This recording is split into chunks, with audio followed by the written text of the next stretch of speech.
Welcome everybody to the first Gary Neville podcast of 2026, and it comes actually at the end of what has been a very newsworthy first weekend of 2026 in the Premier League. We're at the Etihad Stadium where Manchester City have had the maximum points they really needed, Gary, snatched away from them right at the very end.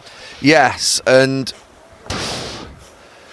1-0 up, City, no doubt they could have seen that game out, but with Diaz off the pitch, Guardiola off the pitch, Kusanov and Ake at centre-back coming on, and then you've got Nunez and O'Reilly, you just felt, along with how Chelsea changed at half-time, that there could be some danger coming City's way.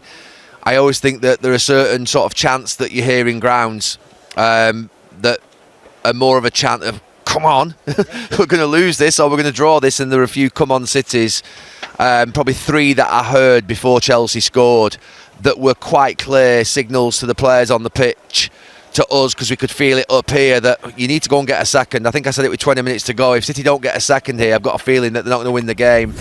And Chelsea were really dangerous on the counter-attack in the second half. The big question was whether Chelsea had that goal in them. Where was the bite going to come from? Because I said it very early on in the game, they're a nice team. I mean, Neto, you said, I think towards the end, that he was getting further into the match in the second half and he was bright, but he's bloody frustrating me like you wouldn't believe. And you know, he's a smidgen away from being an Eden Hazard, but he's never going to be an Eden Hazard because he hasn't got that sort of. Eden Hazard had that sort of beautiful sort of glide about him, but he's also a killer, and you've got to be a killer in those positions, and Neto's not, and just really frustrating in the second half. But I think Enzo moving forward the boy Santos coming on alongside Reece James, who was excellent in midfield, so they had Santos and Reece James a little bit deeper. It meant that basically Enzo was a bit further forward on that sort of left channel. That was a big threat. I thought Delap was a handful when he came on as well. So look, they got what they deserved in the end, Manchester City, for not killing the game off.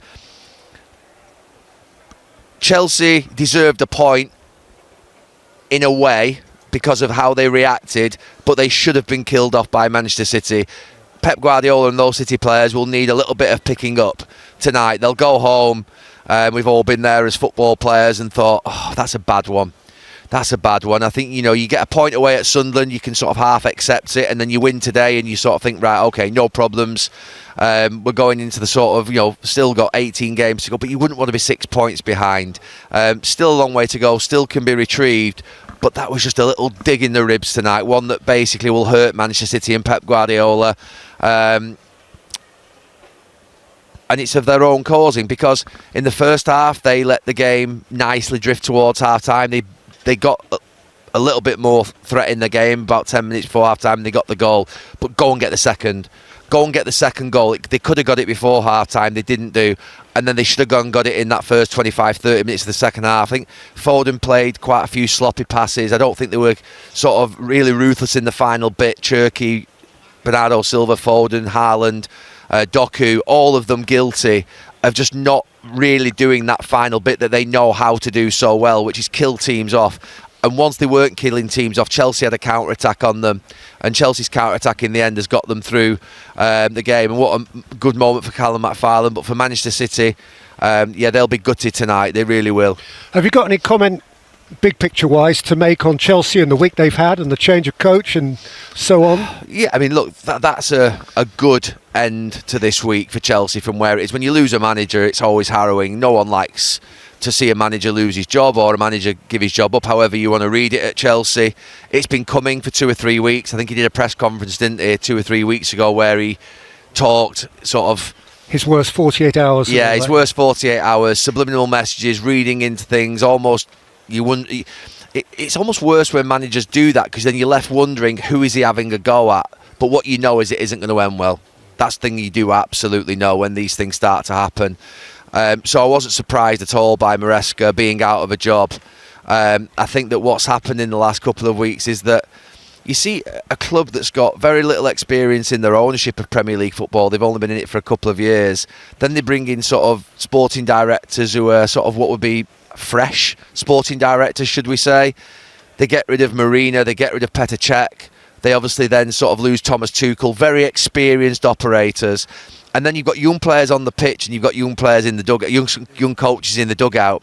So it's just almost in some ways quite inexperienced all the way through the club.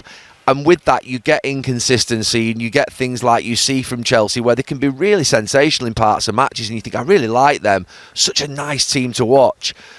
But then you think, where is that fierceness, that ruthlessness, that spine, that physicality, that mental strength that's going to get this club from being a really talented club that spent a lot of money into a club that's going to win things? And there's a big jump yet in that respect, because that team that we've seen out there today plays really good football at times. Some of the football is silky, it's smooth, but they're really short, and everyone knows where they're really short. They're short in goal, they're short at centre-half, even though I thought the centre-half did well today, and they're short up top. But they're going to be like this for a bit. I think the policy of signing young players is fine. You know, who wouldn't want to see young players signed by a football club that have got, you know, many years in front of them and loads of potential? But you do need to have some experience, and that team needs 3 30-year-olds who've been around the block and know how to win as a minimum. You know, your squad really should be made up of 5 or 6 30-year-olds, 5 or 6 probably under 23s, and then 12 in the middle between 23 and sort of 29, 30 that are your real core. But basically still got a lot of experience. That is a championship winning squad and profile of it. What Chelsea have at the moment is an average age of 23 the other day, wasn't it? Well, look, you genuinely can't win anything with kids. That's a fact. I'm going to say it now. Said one of the original kids. I'm going to say it now after 29 years. You cannot win anything with kids. Yeah. Alan Hansen was absolutely right. You need experienced players in your spine, and then you might be able to put some kids alongside it. So for me, I think they need some experience in and around the club. If you've got young players out on the pitch, I also think you need an experienced manager so they can look up to them, a bit of grey hair. And it looks like they're going to appoint another young manager again. And I just think young players, young manager, young players need senior sort of authority and experience around them and guidance to know how to win. Because this Chelsea team, they're still getting into the Champions League. They're still winning trophies. They're still doing well. But with the money that's been spent, there's an expectation from the owners, I think, that they're going to win the Premier League and they're going to win big trophies quite often. They're not going to do that until they get some more experience. So, look, it is where it is. They've got some real talent in the squad. There is that, of no doubt. But there's a long way to go before we can say that they're going to be challenging for the title, which is where I always rate Chelsea. You know, I played against some of the greatest Chelsea teams that won titles, and that's the benchmark that's been set. Yeah, that's where Chelsea are. And for City today, yeah, a bit, you know, I'd love to know what Pep Guardiola's saying to them right now. Probably picking them up, because I mean, a few of them actually fell on the floor at the end, weren't they, in that far corner, which is unusual for a group of experienced players that have been around the block and won leagues. But there's a couple of them fell to the ground because they thought they knew that was a bad one. But yeah, I'm sure they'll come back. It's been a hefty period over Christmas, and but it's a boost for Arsenal that today. After they had a terrific game down at Bournemouth last night, of course. Yeah, really watchable game. I wonder, given that balance and without in any sense ignoring Aston Villa, because they're in it, whether it is now City's target to be within touch of Arsenal when the two meet in the middle of April. If they can make that the pivotal game somehow. That's why they'll be annoyed. Yeah. I think if they could just hang on their shoulder, I mean, even 6 points, but if 4 points off them with 8 games to go, 7 games to go, that would be really, really interesting. Yeah. And Pep Guardiola can start to really turn the heat up. But they've got to be within touching distance of them. I think, in my podcast the other day, that I think Arsenal will win the title. I think that City will go in front of them at times, maybe. They might catch them up. But I just think that Arsenal have got so much. I think yesterday at Bournemouth was the perfect example of that. You know, they go a goal down. Gabriel has that sort of pass across the box. But then the firepower that they bring off the bench, you know, Jesus, Saka and Trossard, I think they brought off the bench, didn't they, in the second half? That's going to do real damage. When you can bring players on of that quality, replacing players that are already on the pitch of quality, and you're going at sort of Bournemouth's defence with, you know, that are tiring and fatiguing as the game goes on, you're going to win a lot of matches. The amount of times that great teams win with their substitutes and their sort of difference makers off the bench is so important, and Arsenal have got that. They really have. I mean, Havertz is back as well. Well, yeah, I was going to say, Gary, you mentioned the 3 subs, so that's 6 forward players who played for Arsenal yesterday. Eze didn't get on, and Havertz wasn't even in the playing party. Yeah. I mean, that is formidable strength, isn't it? It is, and that's what they're going to have going down the home straight. They're going to have options, and what Arsenal are going to be able to do. I mean, City can do it as well. You think when Doku comes on the pitch today, you think that he's got that sort of ability to do things. But what Arsenal are going to be able to do is be 1-1, 1-0 down, and be able to throw on 3 or 4 players that are just going to completely transform the game and the momentum of a match. And they're well set up, and they're definitely better defensively than Manchester City. I look at that City back 4 at the end. That would concern me. That's not going to win a title. So Gvardiol and Diaz, maybe you could get there, but I'm not sure that 4 at the end are going to get anywhere near a title. They're going to concede chances and goals, and you're going to be able to get at them. So that's a big problem. If Diaz and sort of Gvardiol are out for 4 weeks now, what does that do to City? So, yeah, Arsenal look like they've really invested well behind that sort of top back 4 that they've got. Timber, Calafiore, Gabriel and Saliba. You've now got Hincapié, you've got Lewis Skelly, you've got Ben White, and the missed one, there's Mosquera. So you've got basically 2 back 4s. I think the second back 4 of Arsenal is almost as good as the first back 4 of City. That's how good that second back 4 is. So that's a real strong point. It's difficult to see how Arsenal can't really do it from here with the power that they've got and the strength and the sort of reinforcements. On Aston Villa, who we have to mention, they're level on points with Manchester City. And I'm hearing every time a pundits ask, are Aston Villa in the title race? And the answer generally is kind of no. And I sense actually the Villa fans quite like that. They're happy with that. They understand where they're at. But you look at the league table and you know, you're entitled to have an argument about that. Yeah, but it's a good no. It's a no with a smile for Villa fans, because look, the reason they're up there is, well, they're a good team, but their manager. I genuinely believe their manager is of a different level than the other managers that sort of have got a similar squad of players to him. I think he's a difference maker in respect of an extra sort of 6, 7, 8, 10 points from the likes of Chelsea, Manchester United, Tottenham. I genuinely think that this manager is sensational. He's the second best manager in the league behind Pep Guardiola, and that's why Villa, with a squad that, you know, if you looked across it, it's not sensational, it's not amazing, it's not sort of groundbreaking in any sense, it's solid. But you've got a guy who knows how to get the maximum out of them in terms of individually, but more importantly, collectively, the way in which they play. They've got a definite style. They all know what they're going to do. They know where their next pass is. I watch so many teams where basically there are a lot of what I call single passes. You watch sort of Villa, you see combinations and sort of they can play it without looking. They know someone's going to be there, and that's the ability of their coach to be able to do what he does. So for me, Villa are going to finish in the top 4 because of their ability of their manager and the ability of their coach and the solidity of their team formation to repeat patterns that they do, and they're doing brilliantly well, but they're not going to win the title. They're well away from Arsenal, they're well away from Manchester City.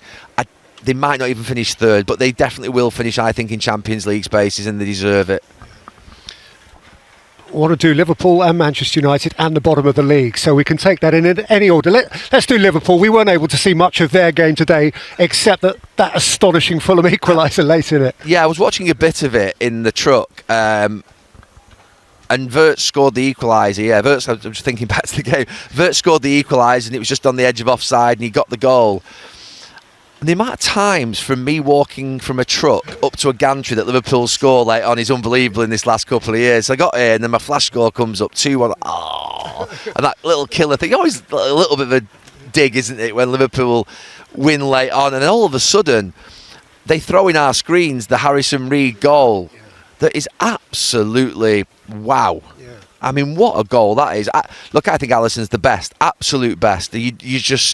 I haven't got basically anything negative to say about him. I think he's a fantastic goal. To beat him from there takes some doing, and it was a special strike. It would have gutted Liverpool. They're not at the best. You know, they're not at the best. They're conceding goals still. He's still not quite right up front. But Liverpool look like they're gonna finish in the Champions League places.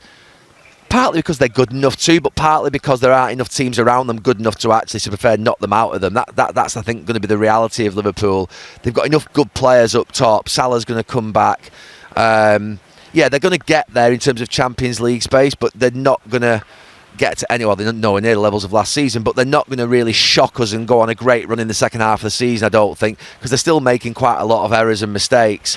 Although at the end today, that was just an absolute gem from Harrison Reed, and something that, Liverpool will again be gutted on the way home. Pep Guardiola was just coming into his after-match interview, which, yeah. Okay. Now, Manchester United drew at Leeds today. Nobody, I think, is particularly surprised at that. It's one of the great, you know better than me, one of the great furious fixtures in English football. Leeds, Man United, and at Ellen Road, Leeds can do damage to anyone. Yeah.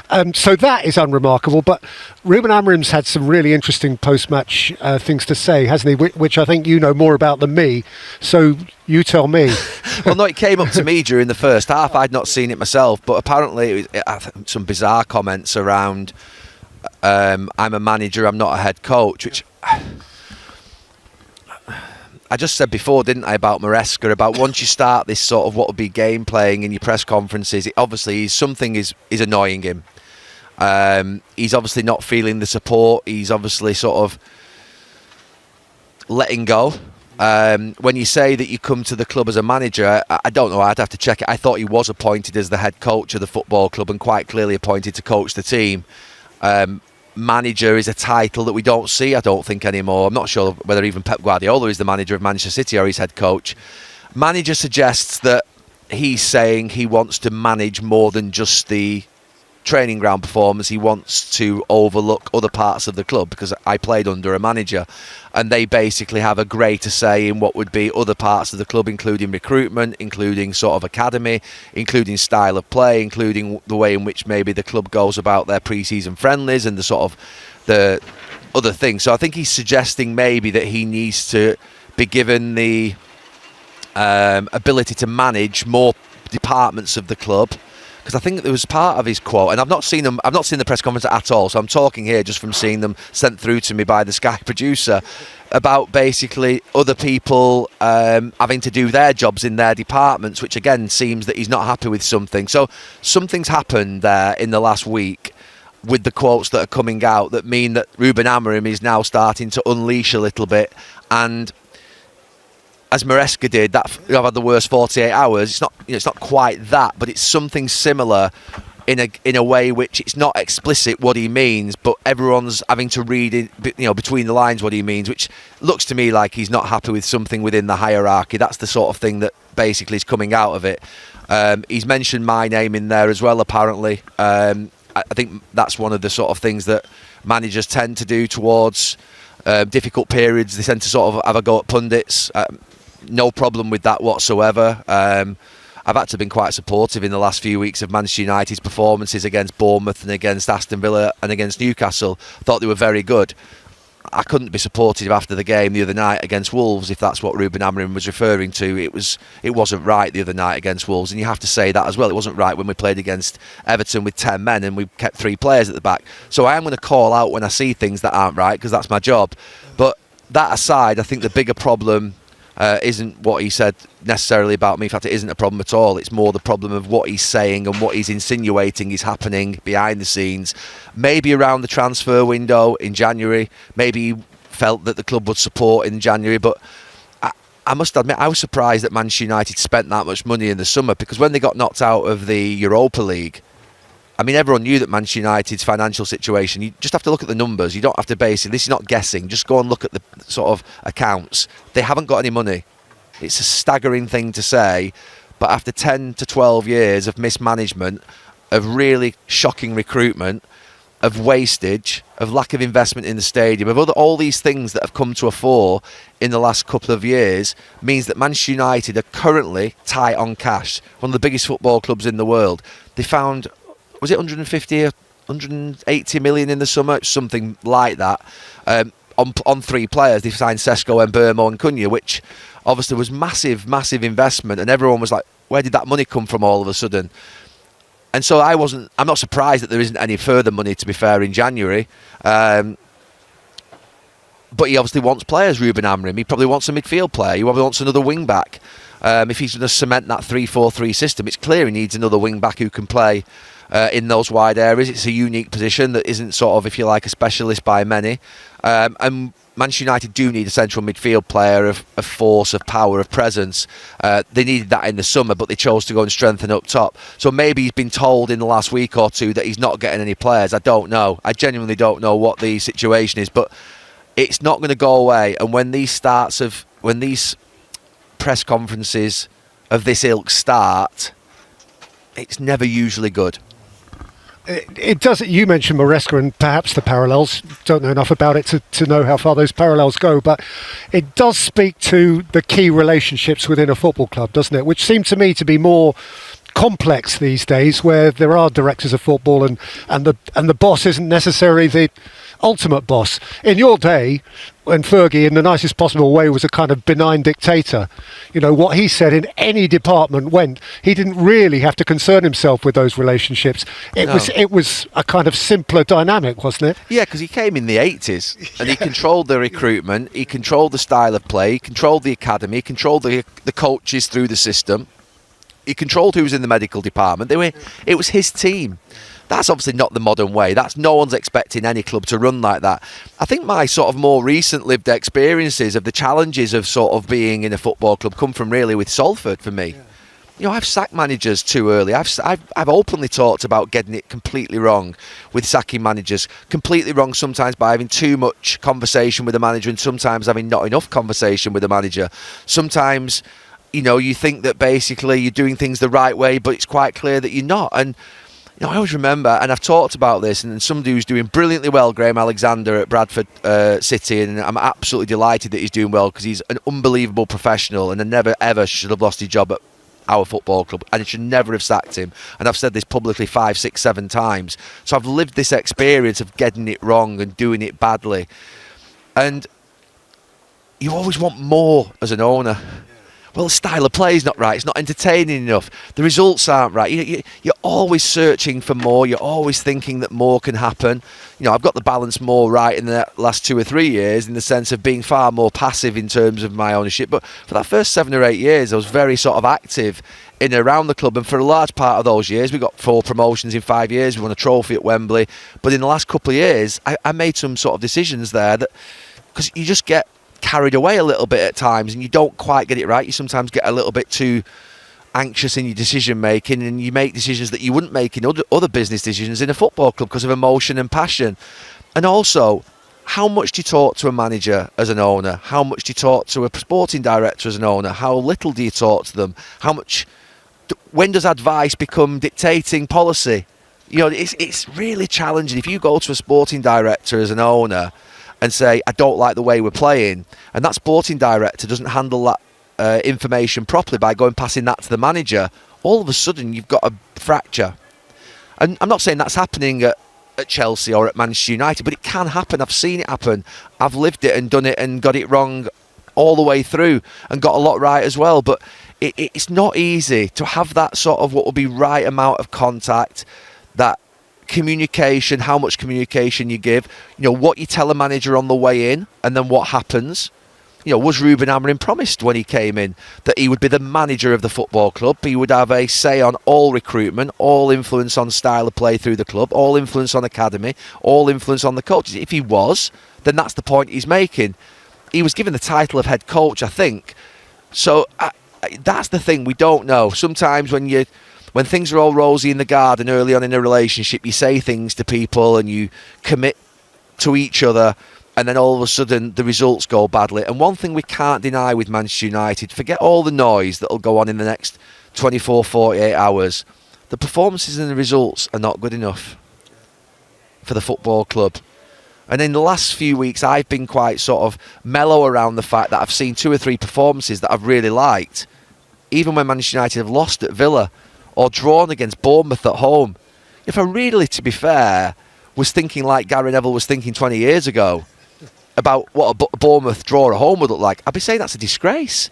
But I know the club's got to rebuild from a foundation of sort of a lower level.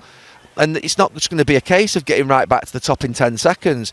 So performance does matter. So I think against Newcastle, against Bournemouth and against Villa, I mean, there was only 4 points picked up out of 9.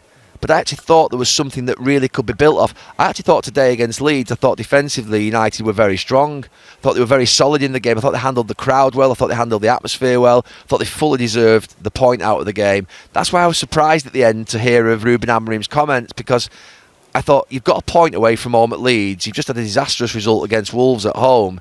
But there's Burnley to go in 3 days. There's no real need for a fire right now. But there's a fire being created. And to be fair, he's always been authentic, Ruben Amorim. He's always had integrity in his press conferences. He's always said what he believes and he thinks. And he should do. He should carry on as he is. But it does look like he's now starting to point upwards, which ordinarily does bring pressure with it. Well, it's a fascinating insight into how football clubs run, Gary. There are clubs in the Premier League who could do with half of Manchester United's problems. I mean, and one of those would be West Ham, who've had obviously a shocking day. And we're doing this last really because we're teeing up the next live Premier League game on Sky, which is West Ham Forest on Tuesday, from either side of the relegation line. What are you making of that? There is 4 points between those two now, but that was Wolves' first win of the season, and it was a 3-0 win against West Ham. Yeah, when I saw that coming through yesterday afternoon, it was like, oh. I mean, that was a bad one for West Ham. But the thing about West Ham at the moment is that everything seems quite toxic, doesn't it? Everything feels a little bit like it's not right. It's not right, obviously. So it's a huge game. I mean, what a club West Ham is. A massive club. They've been down before, and they'll go down again. And it may be this season. But Tuesday can have a big influence on that. They can drag, Nottingham Forest back down. Their Leeds at the moment look really strong. They look like they're going to pick up points by the way in which they're playing, their sort of togetherness, their physicality. But you're going to have to drag a couple down with you if you are West Ham. You have to pull a couple back. And what you can't do is become cut adrift. Wolves, Burnley, you feel like they're going to really struggle to get out of it. They've no chance. But West Ham, you do feel, could do some business in January. They've got a manager who I think has done this before. So can they pull Nottingham Forest back? Can they somehow reel someone else in? But Tuesday's the start of that. And it's at West Ham as well, isn't it? It is, mean, imagine the atmosphere there on Tuesday. I mean, I just think that West Ham, for me, when I go there, I think it can be... I'm probably thinking more Upton Park here than probably where they're playing now, but I'm thinking they can be the most hostile crowd, one of the most hostile crowds, to being one of the most difficult crowds for their own fans to play in front of if it's not right. That they can turn, and rightly they should turn. So, yeah, that's going to be really, really difficult. One that, to be fair, I will watch on Tuesday before I head over to Burnley on Wednesday, and then Arsenal on... Thursday night, yeah. Which kind of ends this great, seemingly endless run of games over Christmas. It's a great game to climax with, briefly and finally. Yeah, and I think that what Christmas can sometimes do, and we found that at times when we were playing, you're 2 points off the top of the league, which Manchester City were, and you can still be playing quite well, but end up 6 points off the off the top of the league, in a period where 4 days you've just drawn 2 games and boom, it's gone.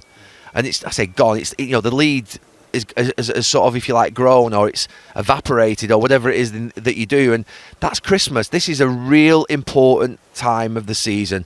Once you get into that December, January, February, you're into that winter slog where you'll find out a lot about teams, and there's a lot of points to play for. Who does City play, by the way? They play Brighton. Leandro Trossard proved to be the perfect antidote to Arsenal's attacking frustrations following Mikel Arteta's candid remarks about Victor Gyökeres.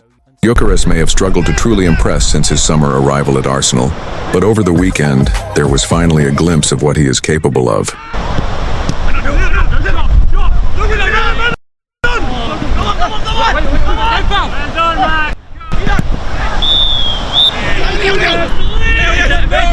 More importantly, Trossard showed exactly why he could be the key to unlocking the Swedish striker's full potential during Arsenal's hard-fought 2-1 victory over Wolves at the Emirates Stadium. The 31-year-old winger injected fresh energy into Mikel Arteta's side on Saturday night and helped breathe new life into the Gunners' attack. Shortly after replacing Gabriel Martinelli in the second half, Arsenal found the breakthrough. While Trossard did not directly contribute to either the opening goal or the dramatic stoppage time winner, His influence on the game was undeniable. Trossard took control of proceedings, dictating the tempo and pulling the strings down the left flank. Time and again, he dismantled Wolves' compact defensive setup, releasing Miles Lewis-Skelly into space, picking out Declan Rice on the edge of the box, and crucially, feeding Gyökeres with intelligent, well-timed passes. Operating as a creative hub, the Belgian showcased his playmaking qualities, delivering sharp, purposeful distribution. His introduction completely shifted the momentum of the match, and for the first time in weeks, Arsenal's $64 million striker briefly looked like a genuine threat. Before Trossard's arrival, Gyökeres endured a frustrating and ineffective outing in attack.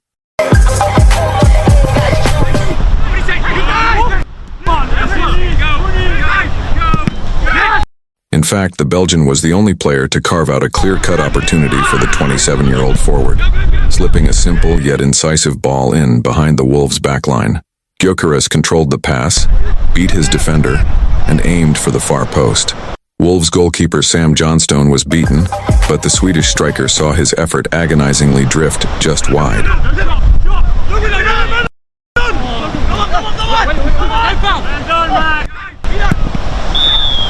If Arteta truly wants to get the best out of Gyökeres, then granting Trossard a more prominent role in the starting 11th could be the solution. Speaking to TNT Sports after the win, the Arsenal manager openly addressed the challenges facing his marquee signing. "It's a collaboration between the two," Arteta explained. "He was in some really good positions, but the ball didn't arrive quickly enough, accurately enough, or with the precision a number 9 needs to score."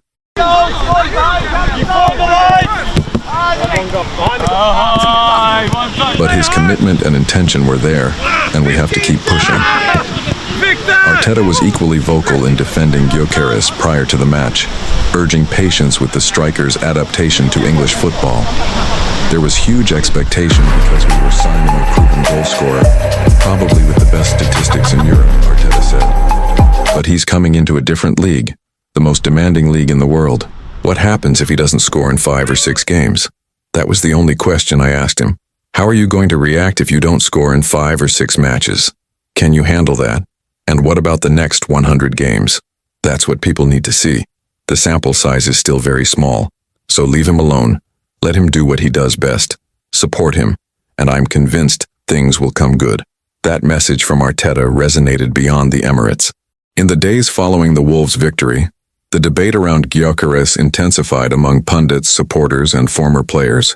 While some questioned whether Arsenal's record signing is truly suited to the Premier League's pace and physicality, others pointed to the structural issues around him rather than the striker himself.